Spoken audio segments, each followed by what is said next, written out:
There's so much to remember. School is so hard. How do people What make did it that through professor this? say? I want to be a nurse. I want to be a good glomerular filtration rate, pediatrics, geriatrics, but what's going to be heart on the rate, test? high High Fowlers, stroke low Fowlers. Some say that nursing school is the hardest thing that they've ever done. I'm Dr. Hobbick, and I am a passionate nurse and a passionate nurse educator, and I'm here to help. Join me on Nursing with Dr. Hobbick as I review topics and highlights from nursing school and try to help nursing students become confident nurses and provide the safest, best quality patient care that's possible. When you're trying to do an Sbar, it's really important to start with the situation. So you start with, this is who I am, this is why I'm calling.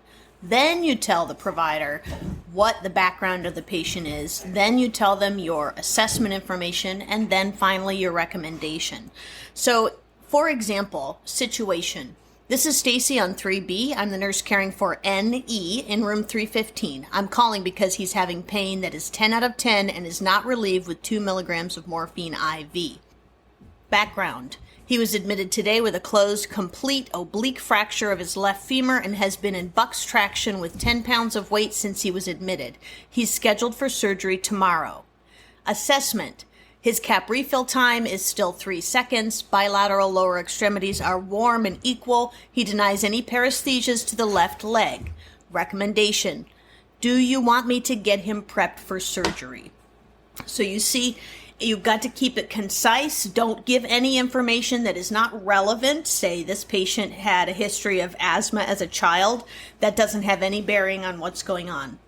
You do, however, give relevant negatives. So his cap refill is normal. His extremities are still warm. He doesn't have any paresthesias. Those are relevant to this. If I think the patient has compartment syndrome, then the provider wants to know those things.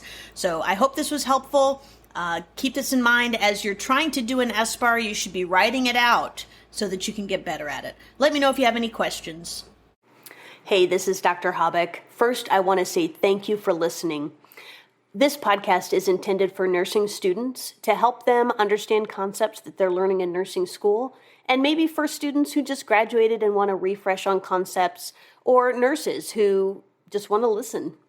Anyway, I do want to thank you for listening, but I also want to say that by listening to this podcast, you agree not to use this podcast as medical advice to treat any medical condition in either yourself or others, including but not limited to patients that you are treating. I want to encourage you to consult with your own physician for any issues you may be having. They will be your best source of information that is accurate and consistent and based on research and evidence. Again, thanks for listening, and I'll see you next time on Nursing with Dr. Hobbick.